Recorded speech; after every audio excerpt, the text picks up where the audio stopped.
Nagtapon lang ng basura eh. Ay hindi, nagbalik lang ng basura eh. Inatake na lang. Kung ano, no? So tara mga kainex, ano? Dito na tayo magluto. Yan, dyan tayo magluluto, no? Kita nyo naman, di ba? Napakalilim sa lugar na ito, di ba? So yun ang gagamitin natin, ano, lamesa. Lalagay natin dito at maglalagay tayo ng upuan dito, di ba? Habang nagluluto tayo, nakaganyan na upo. Tapos nakatingin tayo doon, no? Sa mainit na bahagi ng ating backyard. O, di ba mga kainags, ano? Ay, buhay probinsya, buhay Pilipinas. Gawin natin dito sa Alberta, Canada. Yan. Winter, spring, summer, or fall. Tuloy ang buhay sa Canada. Ang sarap. Sarap talaga pagka day off, ano? Maligayang maligaya, pambihira. Walang ka-stress, walang ka-pressure. Puro lasap. Mga weather natin dito sa Canada. Yan. Patay, mukhang may pulis doon ah. Naku, mukhang nag-report yung kapitbahay ko na meron silang kapitbahay dito. Ayun ang pulis, oh. Pulis patrol. Naku, mukhang nireport ako ng kapitbahay ko rito ah. Bihira, kaya ayoko nagsasalitang mag-isa dun sa ano eh. Ayoko nagbablog dun sa harapan ng bahay natin. Napapagkamalan tayo may tama sa ulo, sisiraan ng ulo. Baka kala nung makasama natin, mga kapitbahay pa natin, nagsasalita tayong mag-isa, no? Ang bihira. Kaya nililimitahan kong mag-vlog sa harapan ng bahay natin eh. Kaya mas kadalasan dito lang tayo sa backyard, sa loob ng bahay natin eh, no? Bihira. Eh how much pa kung, di ba, magsumbong yung kapitbahay natin tinitira natin yung mga raspberries na lumalabas sa bakuran nila. Doon tayo matakot tapos merong dumadaang pulis. Tako, patay tayo dyan, delikado. Mabuti na lang meron tayong kompetensya sa mga kumukuha, sa pagkuha ng mga raspberries sa paglabas ng bakod ng kapitbahay natin, ano? Hindi lang tayo mapagbibintangan, di ba? O so tara, ano pang hinihintay natin? Linisan na natin yung ating pompanot. May luto na natin dito mga kainags, ano? Tamang-tama, ito na yung ating tinaw na pompano. Malaki to, laki to mga kainags, ano? Uy, malambot na. Pwede. Linisan na muna natin, tanggalan natin ang mga bituka. Nako po, kung napapansin nyo mga kainags, ano? Diba? O, diba? Lupit, no? Huwag nyo nang pansinin yung kilig-hili ko, pambihira. Walang buhok yan, ha? Inaahit ko yan kasi pagka hindi ko inahit yan, ganito kainit ang panahon, summer. Nagpapawis yan, mga kainags, ano? Mas madalas, mas mabilis siya magpawis. Eh, ayoko, tsaka hindi ako komportable pagka may buhok yung kilik-hili ko. Tinitrim ko siya, o diba? Minamatch ko sa ulo natin, diba?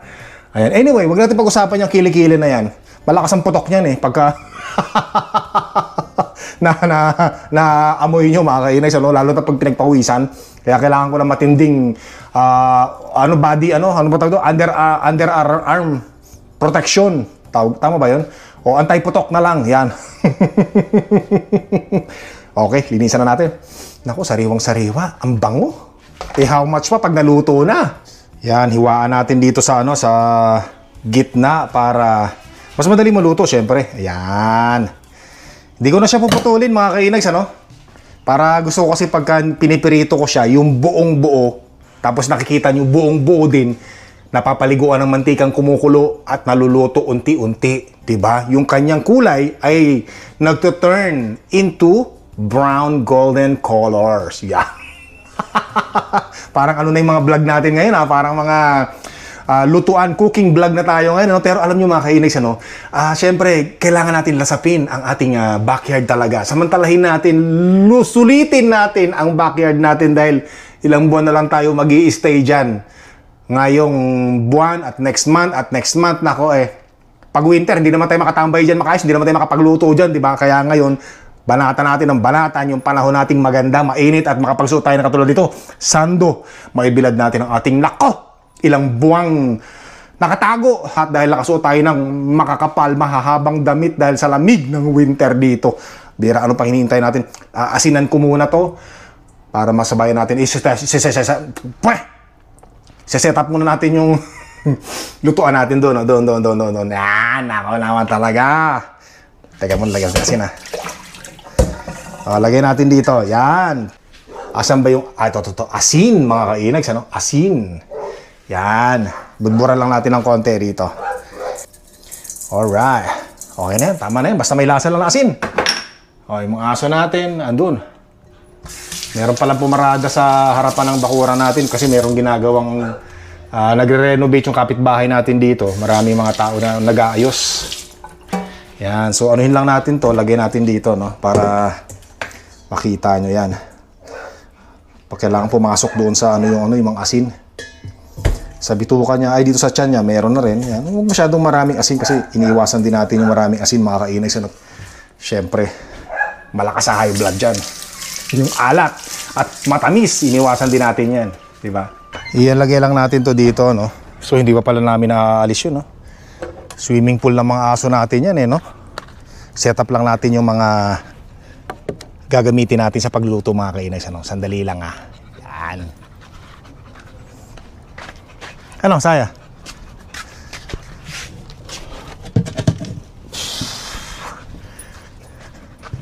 Yan, dito, yan. Perfecto, mga kainags, ano? Ayos to.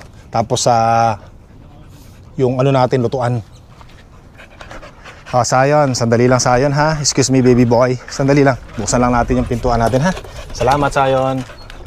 Yan. Yan, ito, mga kainags, ano? Laking tulong nito, grabe. Talagang effective. Pero alam ko sa winter hindi pwedeng gamitin to, no? Hindi siya aapoy. Ito. Meron talagang specific na para sa ganito, sa pagluluto, para sa malamig na panahon. So, anyway, ito ay baligtad pala. Yan. Yung, siyempre lalabas na natin, ano? Teka lang. Naku po, Panginoon. Tapos nandyan tayo habang nagluluto tayo. Nakaupo tayo dito, dyan, tapos umiinom tayo ng malamig na juice kuday, o, diba? Para ma-monitor natin yung pagluluto, diba? Siyempre, lagay muna natin tong bala natin, ano? Bala ng ating lutuan. Yan. Alright. Good to go. Ano pang hinihintay natin? Magpainit na tayo ng mantika. Yan. Parang hindi bagay sa akin ang cooking show, ah. Pero anyway, gawin natin yan sa ngalan ng pagluluto at sa ngalan ng napakagandang panahon ng ating backyard. Yan. Ito, kinuha na natin yung ating mantika at ang kawali, mga kainags, ano? Kinuha ko na rin yung upuan natin.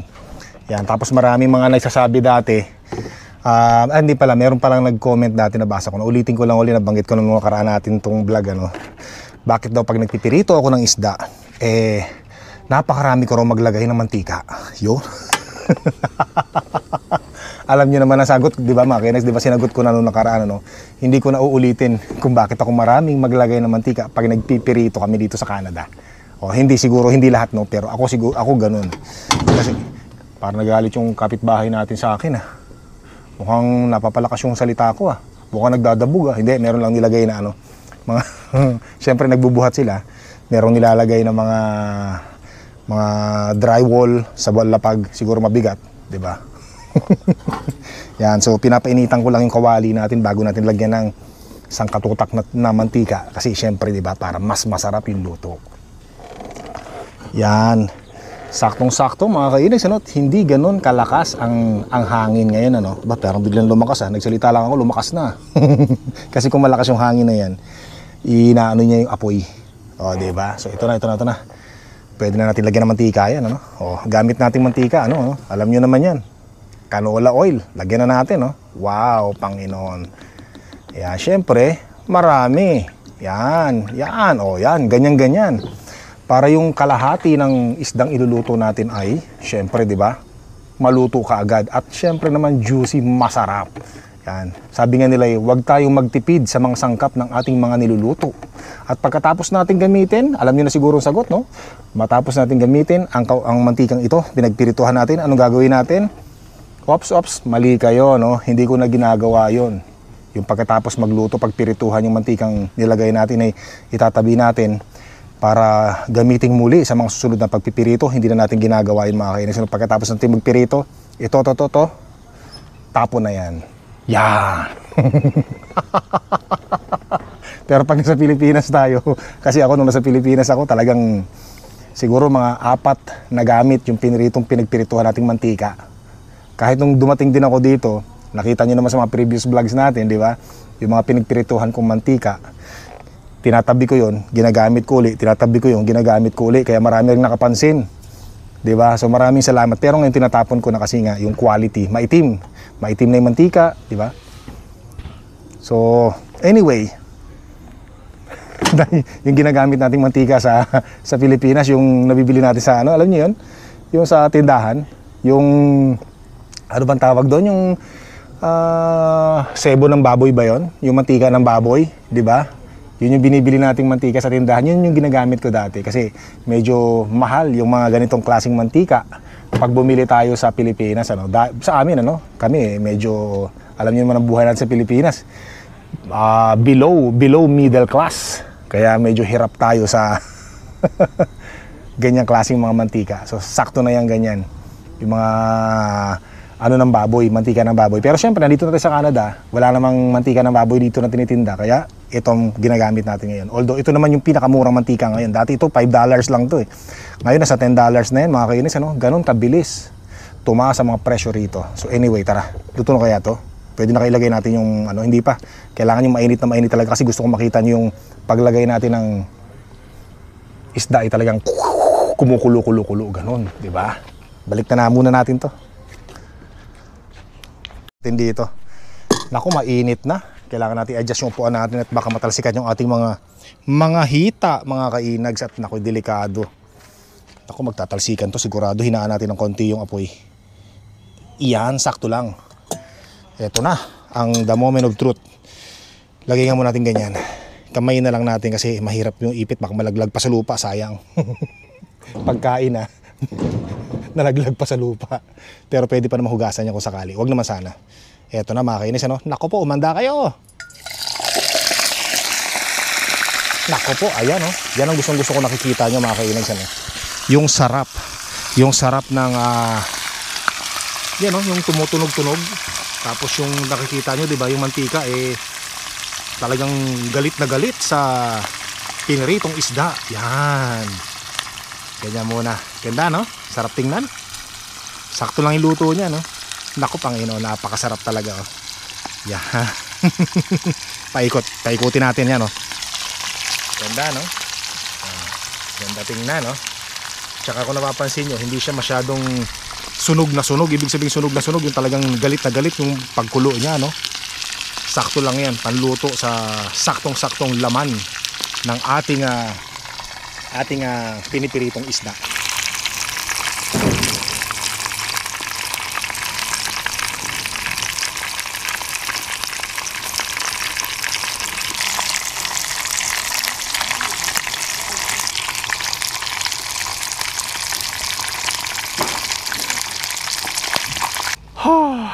So dito lang tayo, mga kinags, ano, sa ilalim ng puno. Nakaupo tayo habang hinihintay natin ang ating pinipiritong pumpanong isda. Yan, habang syempre tayo umiinom ng ano, Gatorade. Talaga namang nakaka-dehydrate ang panahon ngayon, sobra. Sarap. Salamat sa Panginoon. Tagal nating hinintay yung ganito, grabe. Ay, yung bang ano, yung magluluto nga tayo dito sa backyard, no? Yung ganito, yung malasap natin yung buhay probinsya. Naku, masusunog na yung pinipirito ka. Nasa kwento ko, napasarap ako sa kwento ko, sandali nga. Ito na yung sinasabi ko eh. Pag napasarap sa kwento, tingnan nga natin. Ito, hindi ko na pwedeng kamayin to kasi syempre mainit na. Yun. Baligtarin natin. Ako po. Sarap. Luto na yun dito sa kabilang side, mga kainags, ano?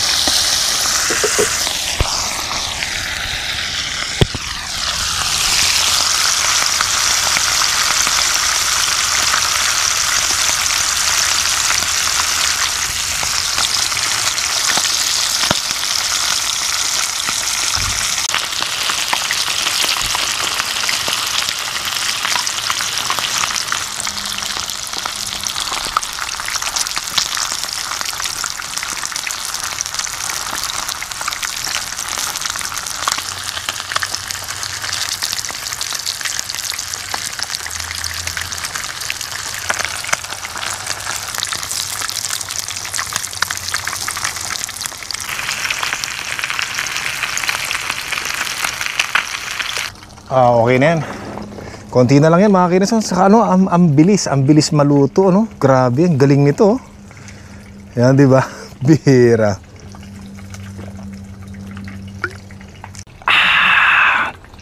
Uy, baka makita nyo na naman yung ngalangalak ko, yung mga tonsil ko. Ay, tonsil lang pala. Bihira. Bihira. Wow, ito mga kainis. Enjoy lang natin. Okay, by the way, baka napapansin nyo to baka yung iba akala sinasabi, Inags, bakit ka nagsusuot ng hairband wala ka namang buhok, pambihira ka. hindi hairband to mga ka-Inags. Ito ay baka akala kasi ganyan, no, ginaganyan ko, no. Yan, di ba yung hairband minsan nilalagay pa ganun. Hindi ano to doon sa mga hindi nakakalam, headphone yan mga ka-Inags. So, nakayabang inayupak, pasimple pa no. Gusto lang ipagyabang yan. Yan, habang nandito tayo sa backyard, nagluluto ng ating niluto, may sounds tayo mga kainis, di ba? Sarap naman, tingnan nyo naman, oh. Wow! O yan, nandyan lang tayo habang umiinom tayo nito. Quencher ba to? Quencher, oh, di ba? Pampawi ng dehydration pala. Oh. Di ba? Nakatingin tayo sa ating backyard habang baka masunog na to. Hindi pa naman. Sakto lang ba? I-check natin, baka delikado. Balig ka rin natin mga ka-Inags, ano? Baka may sunog na to Nako, pwede na. Konti pa, oh. Napapansin nyo, ano? Ganda ng luto, perfect. Konti pa. Oh. Hininaan na rin naman natin yung apoy, no? Lagay muna natin dyan. At yung mga aso natin ay pinapasok ko muna sa bahay at baka mamaya ay maunahan pa tayo, kaya baka mamaya madisgrasya pa sila rito, matapunan sila ng mantikang kumukulo, delikado, at baka pagsisihan natin pagka merong mga hindi magandang nangyari sa ating mga aso. Yan, mukhang ano na to baligtarin na natin para hindi masyadong masunog. Matimpla-timpla lang natin. Ayan.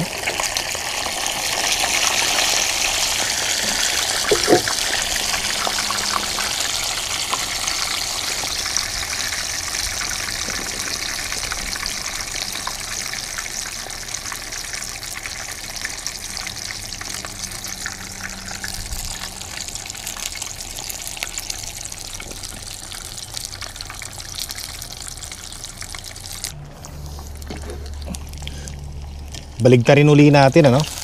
Yan, siguro yan. Sarap, oh.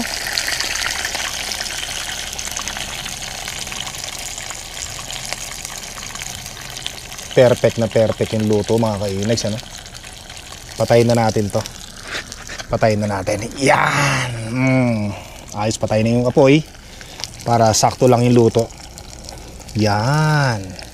Kita nyo naman, oh. Kumukulo-kulo pa yung laman, ano? Nako po, sarap lang. Piniritong pompano. Pwede na natin ilapit yung puan natin. Yan, sarap. Baka magtanong kayo, lagi na lang piniritong niluluto ko mga ka-Inags, ano? Kasi ito yung masarap lutuin Ayoko na magluto ng maraming sangkap-sangkap dito sa labas. Naku, dami mong dadalin. Pag mga pirit-pirito lang, dito tayo sa labas. Kasi nga yung amoy, di ba? Kaya nga dito tayo nagpipirito. Especially pag nagpirito tayo ng tuyo. Nako po, Panginoon. At ng puset na tuyo. Danggit. Nako. Dito tayo sa labas ng bahay magluto at sigurado sa loob ng bahay natin ay mangangamoy. At pag dito naman tayo sa labas ng bahay natin nagluto, yung mga kapitbahay natin, mga puti, yung mga hindi kumakain ng mga tuyo, nako, syempre iba yung pang-amoy niyan sa mga ganitong klaseng niluluto natin. Syempre, alam nyo naman, yung tuyo, malakas ang pang-amoy niyan. Malakas ang amoy pala niyan. Parang putok sa kilikili. Ang bihira. Talaga naman magtatakipan ng ilong ang mga kapitbahay natin at magsasarahan ng mga bintana yung mga yan, sigurado. Mukhang na to Pwede na to mga ka-Inags, ano? Kukuha lang ako ng plato at maiaho na natin yan at mabanata na natin yan. Eto, kumuha na ako ng plato, lagayan ng piniritong isda natin, ano? Okay na to. Yan. Sakto. Panalo mga ka-Inags, oh. Wow. Alright. Ganda. Lagay na natin dito. Para absorb nung tissue yung Mga mantika pa dyan. Unahin muna natin to. Dali muna natin doon. Yan, naku po, napakasarap po. Panalong panalo, amoy na amoy ko yung bango. Tanggal ang sipon ko sa bango ah. Tapos, syempre, lagay natin dito. Yan! O, diba? Buksan natin yung ilaw. Ayun! Panalo! Naku po! Diyos ko day. Medyo, mga 10 minutes para maluto pa talaga yung mga nasa ilalim ng laman nila. Diba mga kainags, ano? Teka. Mukhang masisira yung sinabi ko sa inyo kanina na itatapon tong mantikang to ah.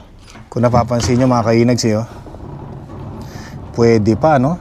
Pwede pang gamitin to, yan, no? Golden brown pa, yo. Isang mantika pa yan, isang lutuan pa to, pwede, sigurado yan. Oh, yan na. Yan yung aso natin, pinalabas na natin. Ito, tatabi ko pa to. Pwede pa yan, isang lutuan. Pwede pa yan. O, diba? Kaya tama yung kasabihan, huwag kang magsalita ng tapos dahil hindi mo pa sigurado sa bandang huli. Sabi nga nila sa trabaho, kapag magre-resign ka sa trabaho, mag-resign ka ng maayos. Maging maganda yung mga performance sa mga huling araw dahil hindi mo alam sa mga susunod na taon. Or baka buwan lang babalik ang muli sa iyong trabaho. No? At least maganda yung performance na ginawa mo, di ba? Para hindi nakakahiya at madali kang makabalik. Ganun lang daw yun, sabi nila. Be professional. Yan. Katulad ng pagluluto natin. Professional na professional. Yan, parang napapansin ko, puro talasik na ng laway ko to kanina pa. Ang bihira. Anyway, ako lang naman nakakain yan mga kainags, ano? May kanin ba tayo? Mukhang wala ah. Ay, hindi, meron. Ito, bahaw. Bahaw na brown rice mga kainags, ano? Naku po. Mainit ang panahon ngayon, baka mapanis to ah. Kahapon ko pa niluto to Hindi naman salamat sa Panginoon. Kaya ito mga ganito, nilalagay namin sa fridge yan mga kainags, ano? Frigidaire. Para maiwasan ang pagkapanis. Especially ngayong summer, nako. Mabilis, mapanis yung mga kanin na yan pagka hindi natin lagay sa fridge. Nako po, eto na mga kainags, ano? Ano pang hinihintay natin? Magpasalamat muna tayo sa Panginoon, ano? Maraming salamat Panginoon sa pagkain ito. Thank you very much. Nako, na-enjoy namin ang aming backyard. Amen. So yun, ano pa? Ito na Kita nyo naman mga kainis, ang sarap, no? Panalo, sasawsaw natin sa pinakurat. Nako, Diyos ko po.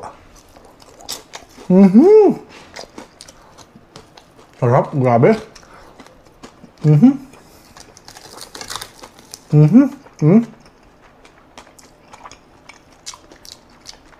Ang sarap ng pinakurat. Panalo talaga sa mga piniritong isda, no?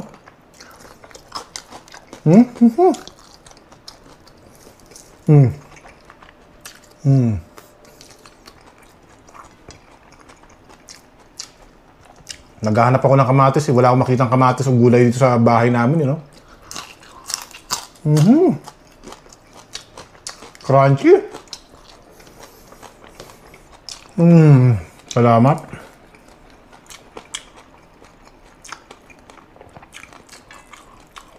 Pag kumakain ako ng isda, una kong tinitira yung tiyan.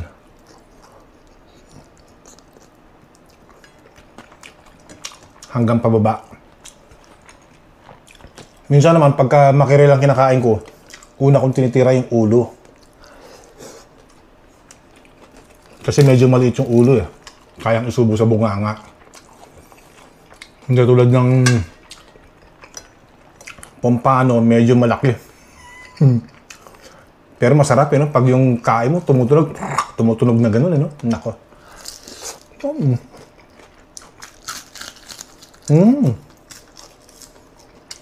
Sarap.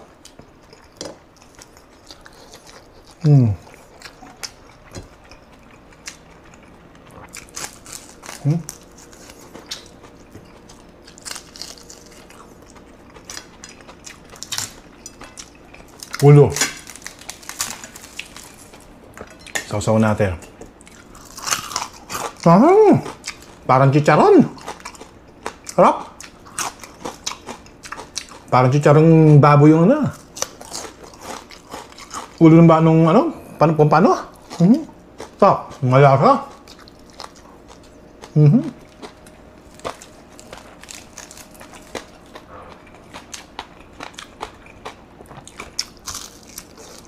Mm.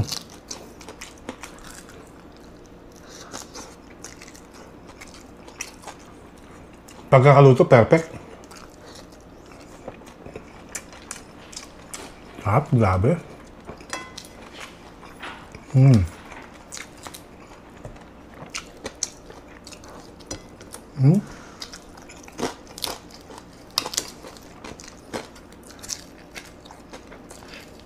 Mm.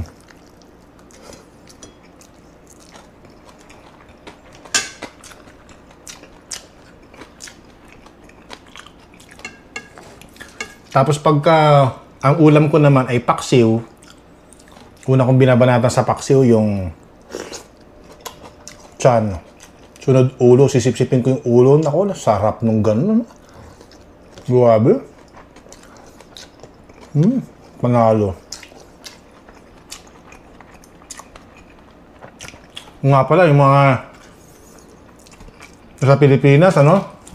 Pag napunta kayo ng Canada or ng US, tapos kumain kayo ng ulo, sinipsip nyo yung ulo ng paksiw, nakaharap nyo yung mga puti, medyo matatakot yung mga yun. Magugulat yung mga yun. Doon lang sa mga hindi nakakaalam, ano? Mga pupunta ng Canada, ganyan. Babaan ko yun ng paksiw, may ano, naku, pagbukas nyo pa lang, iinitin nyo pa sa microwave, no? May mga kasama kayong puti na makasamahan nyo sa trabaho, nagbe-break din, nako. Pagkagaling sa microwave, pagkatapos initin, pagbukas nyo ng takip ng baon yung paksiw o piniritong tilapia, nako. Lahat nakatingin sa'yo.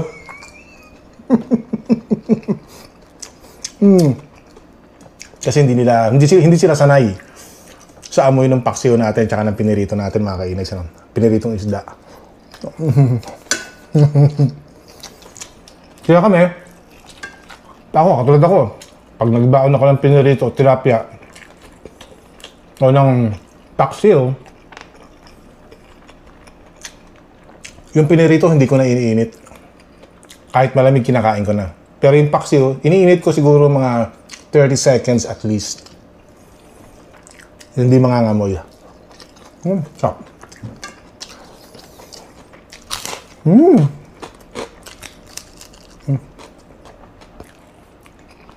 Sarap, oh. Grabe.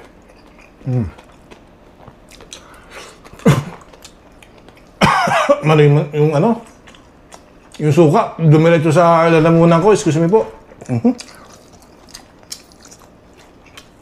Hindi magkadatuto sa pagkain, eh. Sarap, eh.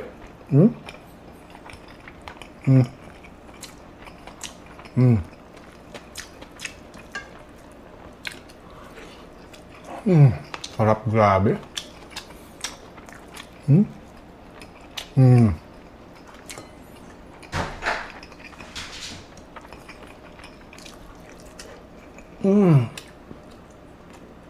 Sarap. Panalo. Salamat sa Panginoon. Thank you, Lord. Ano? Kaya na. Ano, kumusta ang ano? Abraham Lake. Abraham Lake. Bear. Bear? Ano kasing bear? San Miguel bear? Teddy bear. Teddy bear. Anong kulay? Nakita yung bear. Anong kulay? Kulay puti. Polar bear yun, eh. Kaya ko na. Gusto mong pang ano? Ito, kinakain ko na.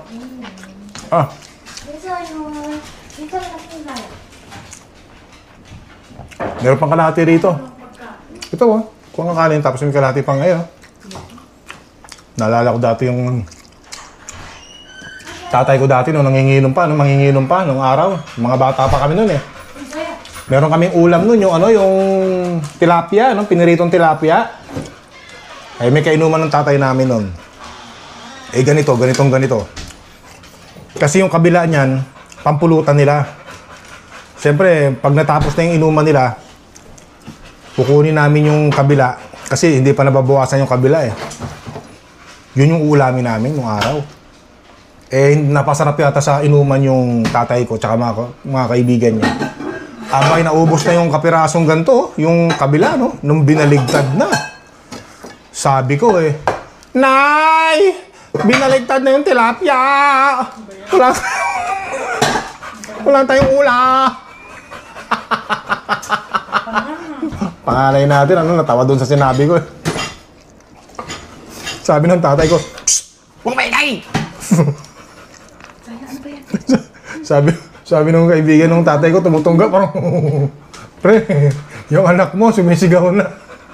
Yung pagkain nyo, yung ulam nyo, binaligtad mo na ra." Habang nagsasalita, tumatalsik yung serbesa sa ilong. Paano saan yung mali natin dito? Andyan na. Wala nga eh. Ha? Ang dali. Init, grabe.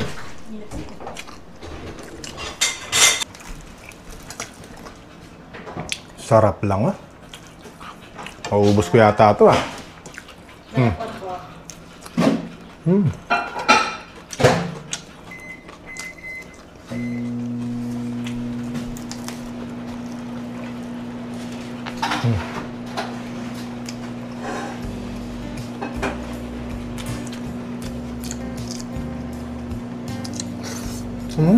Sarap.